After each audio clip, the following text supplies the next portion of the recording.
Imagine pulling off a lonely highway at midnight, desperate for rest, only to discover the rest stop you just entered shouldn't exist.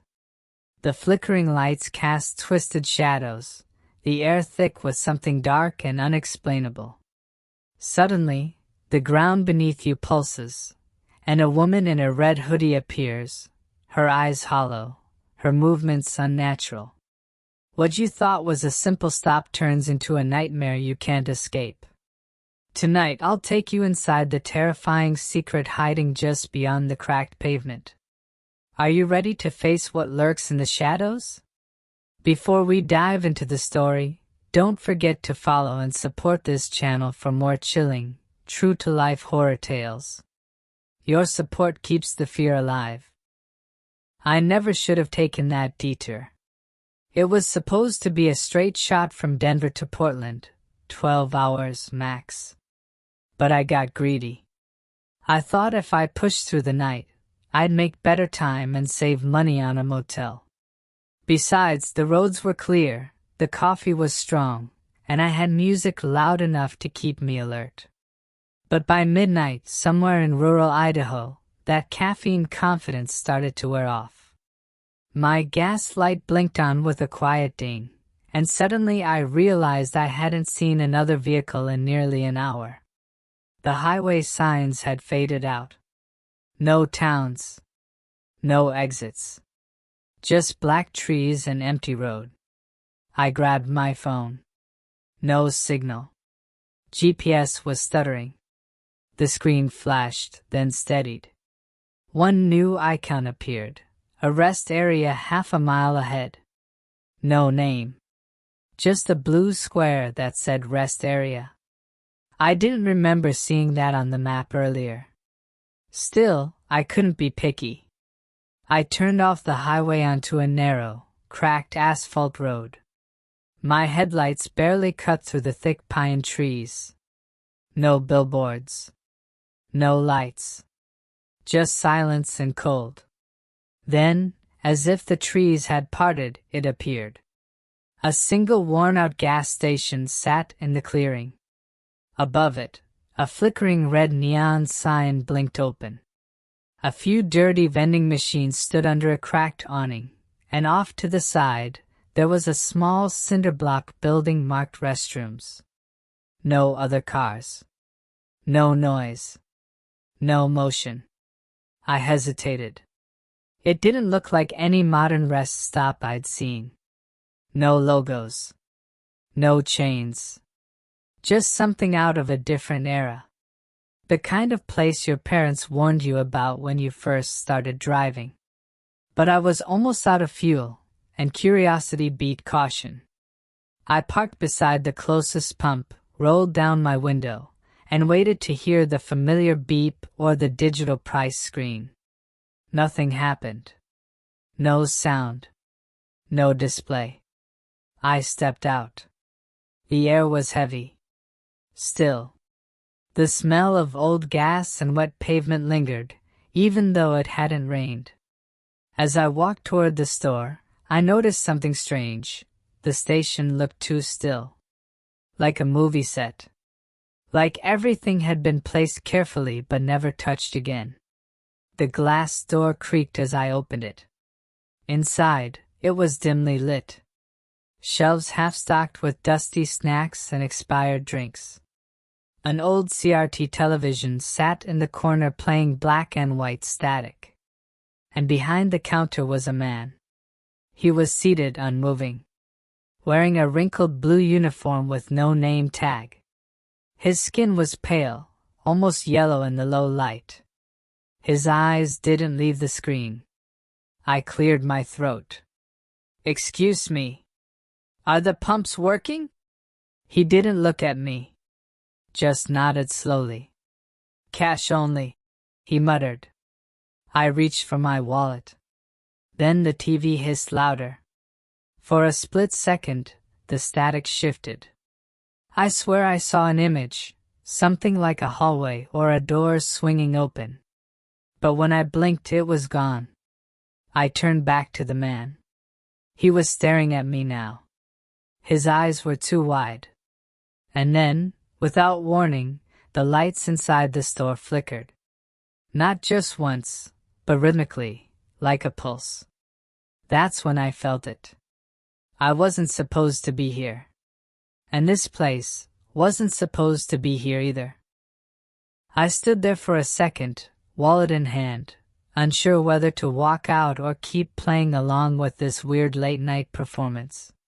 The man behind the counter didn't say anything else, just kept staring, like he was waiting for me to make the next move. I placed a $20 bill on the counter. He didn't reach for it. "Pump 2, I said quietly. Still nothing. Then, after a long pause, he nodded once. His hand moved slowly across the counter and swept the bill into a drawer without breaking eye contact. He pressed something underneath the counter. I heard a faint click outside, like a mechanical pump coming to life. I turned to leave but stopped again at the sound of the TV. The static had gone silent. Now it showed a grainy image. Not a channel. Not a show. Just what looked like a live feed from a security camera, facing the restroom building outside. The feed was shaky, the angles slightly tilted. I could see the concrete walkway, the metal bathroom door, and just barely, someone standing near it. A woman. Facing away. Wearing a red hoodie. "Is someone else here?" I asked without looking back. No answer. I stepped closer to the screen. The woman wasn't moving. Just standing, facing the blank wall beside the restroom door. Her hands hung at her sides. The camera feed crackled again, and for a moment, the image cut to black. When it returned, she was gone. I spun around. The man behind the counter hadn't moved. I walked backward out of the store, watching him the entire time, until the door creaked shut behind me. Outside, the world was still dead quiet. I glanced toward the restroom building. The woman was nowhere to be seen. But the men's room door stood slightly ajar, a sliver of darkness behind it. My gut told me to leave. Screw the bathroom. Just fuel up and go. But there was something nagging at me. Something about how the gas station didn't look quite right. The windows were fogged, but not from temperature, more like grime that had built up over years. The signs were faded, but the lights were new. The vending machines were old, but the snacks inside looked fresh. None of it made sense. I walked back to my car. The nozzle was hanging from the pump now, even though I hadn't touched it. I picked it up and tried to fuel up. The mechanism groaned to life, the numbers rolling up slowly on a mechanical counter. No beeps. No digital screen. No card reader. Just analog dials. I kept glancing at the trees beyond the rest stop, expecting something, or someone, to appear from the woods. But the forest stayed still.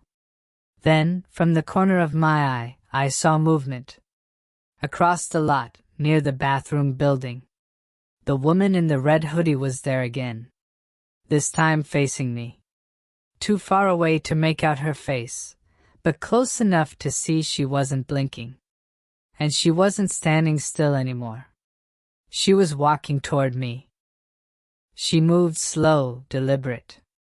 Her red hoodie hung loosely over her frame, but there was something stiff about the way she walked, like each step wasn't entirely her choice. Like her body was being moved. I froze beside my car, one hand still holding the fuel nozzle. I looked down. The pump had stopped. No click. No overflow. Just stopped halfway full. I set the nozzle back in place, trying to keep her in my peripheral vision. But by the time I looked up again, she was gone. Just gone.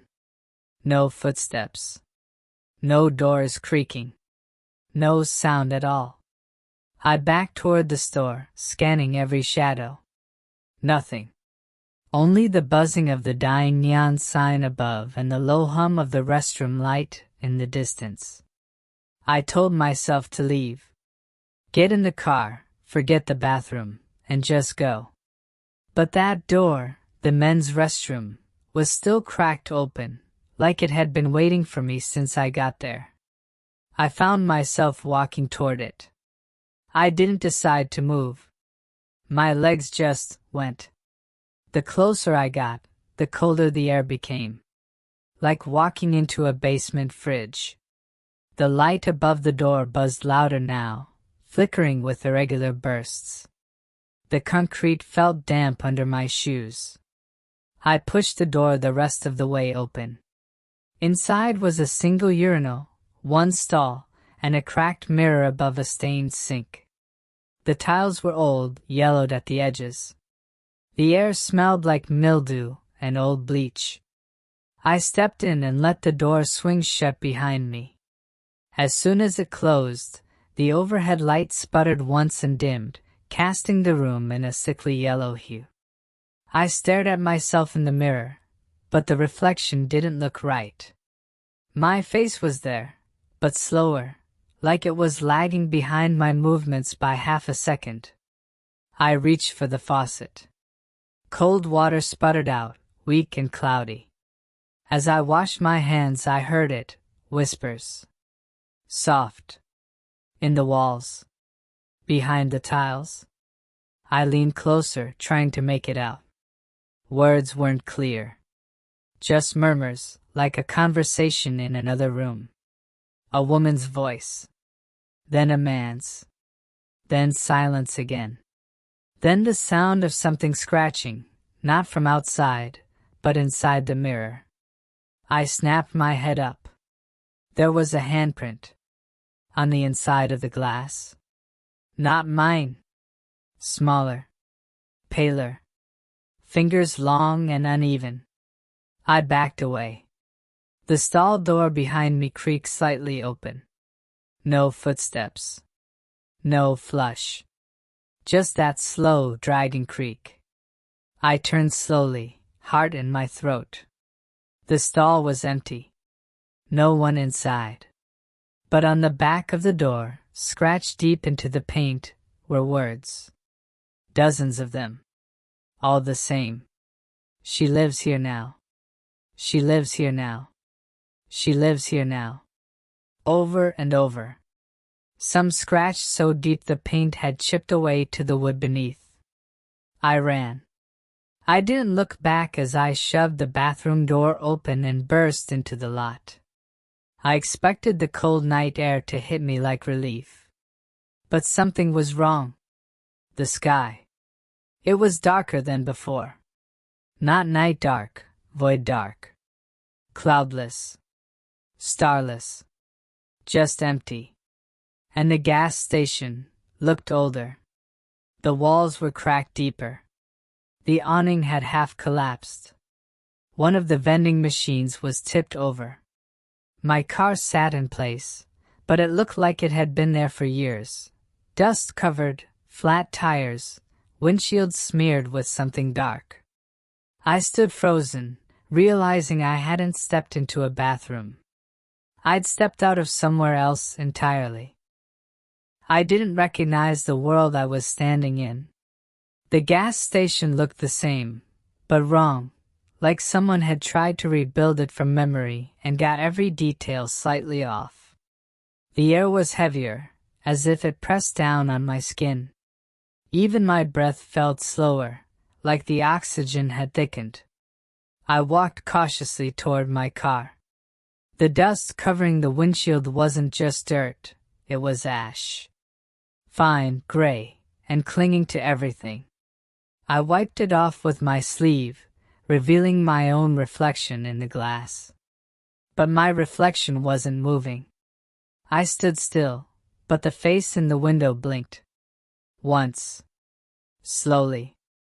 I backed away from the car and nearly tripped over the broken vending machine behind me. The snack bags inside had rotted. The labels were faded beyond legibility, and the glass was cracked inward, not out, like something had clawed its way inside. Across the lot, the lights in the store had gone out completely. Only the faint glow of the TV inside remained. I didn't want to go back in there. But I also didn't want to stay out here, in whatever this place was. I approached the store again. My footsteps echoed more than they should have on cracked pavement. As I opened the door, the bell above it let out a sound like a broken chime, distorted and low. The man behind the counter was still there. But now, he was standing. Same uniform. Same pale skin. But his face was melting. Not with heat, melting like wet clay. Features shifting downward, eyes stretched wide, mouth hanging open too far. The TV screen beside him no longer showed static. It showed me, standing in the store, watching myself. I moved slightly. The figure on the screen did too, but slower, a half second behind again. Then the image shifted. Zoomed. My eyes. But not my eyes. The version on screen had pitch black pupils that stretched out toward the edges of the iris. Like something was inside me in that reflection. Then a whisper filled the room. Not from the man. Not from the TV. From the walls. You don't belong here. It wasn't a warning. It was a fact. The man raised one shaking arm and pointed behind me. I turned. The woman in the red hoodie was standing just outside the glass door. Her face still hidden under the shadow of her hood. But this time, her arms were raised, palms pressed against the glass. And her hands were bleeding. Dark red streaks smeared the door in long vertical trails. Then came the sound, the thud of something banging against the glass. Once. Twice. Then faster. I grabbed the door and yanked it open. She was gone. Only the bloody prints remained. And where she had stood, the ground was cracked open, just a few inches, but enough to show that the pavement was splitting, and something beneath it was breathing. I stared at the crack in the pavement, unsure if I was losing my mind or if the ground really was moving. It pulsed, slow and rhythmic, like lungs inhaling and exhaling beneath the concrete. A faint mist drifted up from the gap, warm against the cold air, smelling faintly of rust and something older, like mildew trapped in an ancient cellar. I stepped back. The crack widened by half an inch. Not from pressure. From something inviting. I turned and ran for my car again, fumbling for the door handle. It was locked. But I never locked it. I yanked at the handle, pounding the window with my fist, until I saw the reflection again. Me, inside the car. But I was staring straight ahead, hands on the wheel, eyes wide open, unmoving. Then the reflection smiled. Just slightly. I stepped away, breath short, chest tightening like the air itself didn't want me here anymore. Behind me, the gas station store had gone completely dark. The neon sign buzzed once and died. Even the parking lot lights flickered out one by one. The only light now came from the restroom building. That cursed door stood open again, casting a flickering yellow glow across the cracked lot. Then I saw movement. Not the woman this time. Someone smaller. A kid. A boy, maybe 9 or 10, barefoot, shirtless despite the cold, standing just at the edge of the cracked concrete, staring at the fissure in the ground. "Hey!" I called without thinking. His head jerked up too fast. His eyes were pure white. He turned and bolted toward the woods behind the station, vanishing into the trees without a sound. No crunch of leaves. No snapping branches. Just gone. I didn't chase him. I couldn't move. The crack in the ground had grown larger again, now wide enough to swallow a tire. And I could hear it. Not breathing anymore. Whispers. Hundreds of them. Layered, soft, fast, chanting something I couldn't understand. A language I didn't recognize. But one word cut through the chaos. Stay. Then, just as suddenly, everything stopped. No sound. No breathing. Only silence. Until my phone buzzed. I don't know why I hadn't checked it before. Maybe I was too scared. Maybe I thought I had no signal. But now, the screen was on. One new message. From an unknown number. All it said was, "Don't let her in." That's when I heard the footsteps behind me. Soft. Wet. Getting closer. The footsteps stopped just behind me. I didn't turn around right away. I couldn't. My whole body locked up, like the fear had short-circuited every nerve. I stared straight ahead, watching the cracked pavement and that pulsing gash in the earth, hoping, praying, begging whatever was behind me not to touch me. Then I heard it breathe. Not normal breath. It was staggered, wet, gurgling, like lungs filled with fluid. Slowly I turned. She was there. The woman in the red hoodie. Closer now.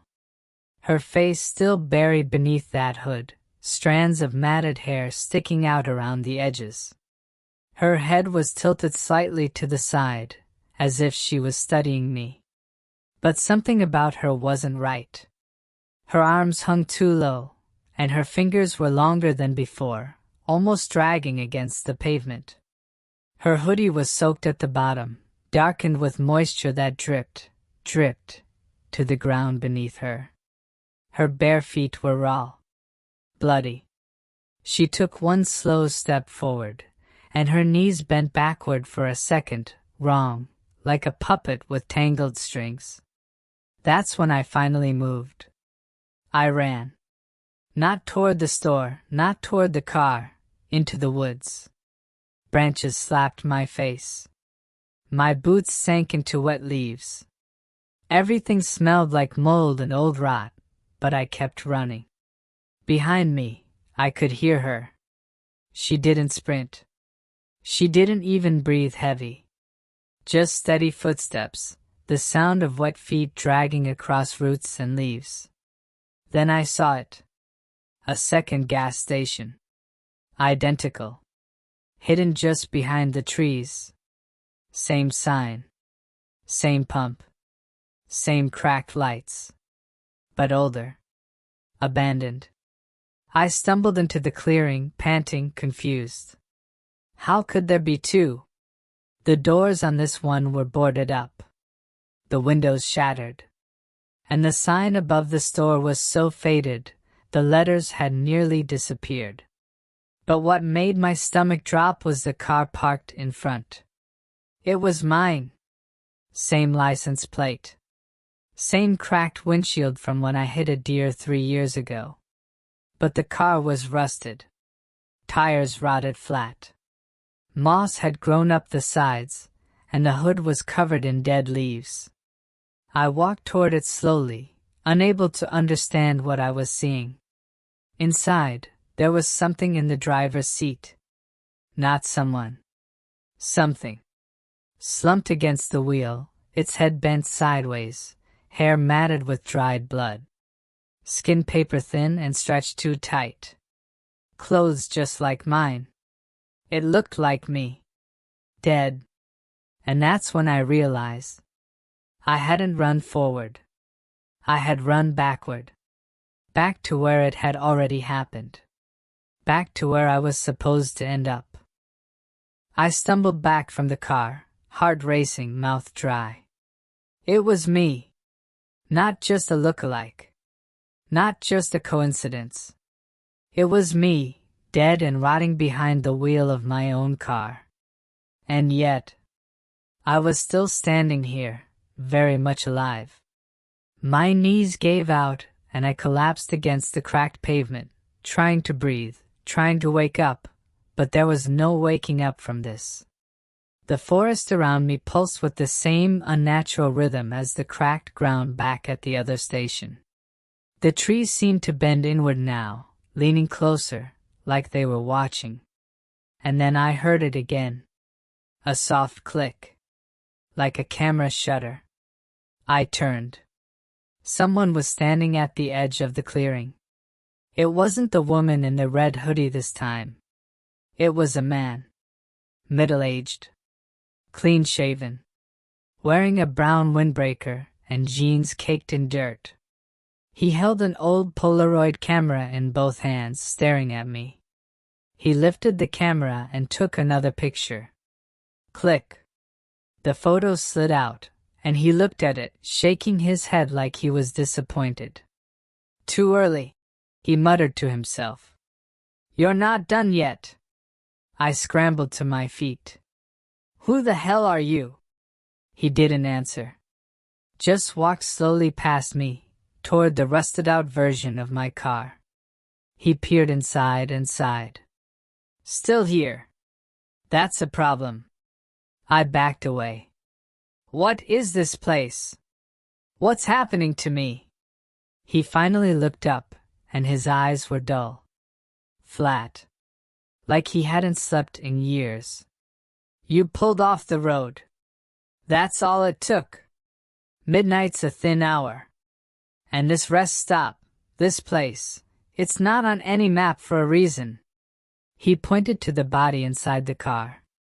Some folks, they come through and don't even notice it. Keep driving, make it out. But you stopped. You saw it. That's the trick. Once you see it, it sees you. Sees me? What does? He didn't answer. Instead, he held out the photo he just took. I looked down. It showed me. Standing here. Only in the photo, I was alone. No man. No forest. Just me. And the words scrawled across the bottom in shaky handwriting. Do not trust her. I looked up. He was gone. The man, the camera, everything. Vanished. And in his place, at the edge of the trees, stood the woman in the red hoodie again. Closer now. I couldn't see her face. But her hands were covered in black sludge, dripping onto the ground, sizzling like acid. She raised one arm and pointed to the boarded-up station behind me. Then, without a sound, she walked into the woods, disappearing into the dark. But I got the message. Whatever I was meant to find, it was inside that rotting version of the gas station. And whether I liked it or not, I had to go in. The boards across the station's entrance groaned as I pried them loose, splinters biting into my fingers. Each creak echoed through the trees like the place didn't want to be opened again. But I pushed through. Inside, the air was dense, wet, warm, like I was breathing through a sponge soaked in rot. The station looked like it hadn't been touched in years. Shelves collapsed. Mold-covered snack bags. The register half melted, keys warped like plastic in fire. I stepped over the debris, flashlight trembling in my grip. Its beam cut through the dark in jittery arcs, but there was no sign of anyone, just that sickening silence again. Then I heard a knock. Not from the door behind me. From within the wall. I froze. Another knock. 2 this time. Then 3. The rhythm was irregular, frantic, like someone trapped, punching to get out. I edged toward the back room. The door had collapsed inward, revealing an office behind it, walls smeared with something black. Photos lined the space, hundreds of them, Polaroids, tacked from floor to ceiling. They were all of people. Alone. At gas stations. standing beside broken cars, sitting on curbs. Some of them looked panicked, some oblivious. Then I saw it, my own face. Right there in the middle row, surrounded by strangers, was a photo of me. Not from tonight. From years ago. I was 18, driving cross-country after graduation. I remembered stopping somewhere in Nevada for gas at midnight, annoyed the pump didn't take cards. I thought nothing of it. But this photo captured the exact moment I'd glanced at the woods behind that station. That exact second. And in the background, almost hidden in the tree line, was her. The red hoodie. She'd been watching me even then. Suddenly, the knocking started again. Louder. Faster. From the opposite wall now. The photos began to flutter. Then something pushed through the wall. Not a person. A hand. Pale. Veined. Fingers too long. Nails like claws. It scratched against the inside of the drywall, tearing through it slowly, as if savoring the moment. I backed up, knocking over a rusted file cabinet. It crashed to the ground, and behind it, hidden in shadow, I saw a hatch. A trapdoor. It was open just a crack. From the darkness below, I heard the same whispers again. Soft. Hissing. Urgent. And that single word rising above the others. Stay. I turned toward the door to run. But it had disappeared. The entrance was gone. Only blank, rotting wall. Like it had never been there at all. My breath caught in my throat as I stared at the wall where the door used to be. No frame. No handle. No crack in the wood. Gone. The only way out now was down. Back toward that half-opened trapdoor. The whispers grew louder with every step I took toward it, like a chorus swelling in anticipation. My flashlight flickered again, and I slapped it, hard, just to keep the light steady. The opening in the floor yawned wider as I approached. A ladder descended into the dark, its metal rungs rusted and dripping with condensation. I crouched and listened. Nothing. Then, faintly, my name. Whispered. Not shouted. Not begged. Just softly spoken, as if someone familiar was calling me home. I hesitated. I knew this was the moment. The line between one version of myself and another. Between going deeper and staying sane. But I stepped down. The metal creaked under my weight. Every rung echoed up the shaft like a scream swallowed too quickly. The air thickened with every foot I descended, and when I reached the bottom, the light from above was already gone. I swept the flashlight around. What I saw wasn't a basement. It was a corridor. Long, narrow. Dirt walls reinforced with timber beams, like an old mine shaft. Roots hung from the ceiling. The floor was damp, leaving muddy footprints where I stepped. But they weren't my footprints. They were already there. Multiple sets. Bare feet. Some large. Some small. All going in one direction. I followed them. The corridor bent sharply to the right, and there the smell hit me, sweet at first, then spoiled. Like flowers rotting in stagnant water. I gagged, pulling my shirt up over my nose. And that's when I heard her again. The woman. Not whispering this time. Humming. A soft, tuneless lullaby, just up ahead in the dark. I edged forward, past collapsed wooden beams, past an old baby stroller tipped on its side. What the hell was a stroller doing down here? Until the corridor opened up into a wide underground chamber. And in the center of that space was a mirror. Standing all on its own. Framed in rusted iron. It shouldn't have reflected anything, There was barely enough light, but I saw myself clearly in it. Only, it wasn't me now. It was me from earlier. From the first time I stopped here. When I was 18. In that reflection, I was smiling, pumping gas. Behind me, in the reflection, the woman in the red hoodie stood right behind my shoulder, grinning wide. And then the mirror shattered. Something moved in the dark behind it.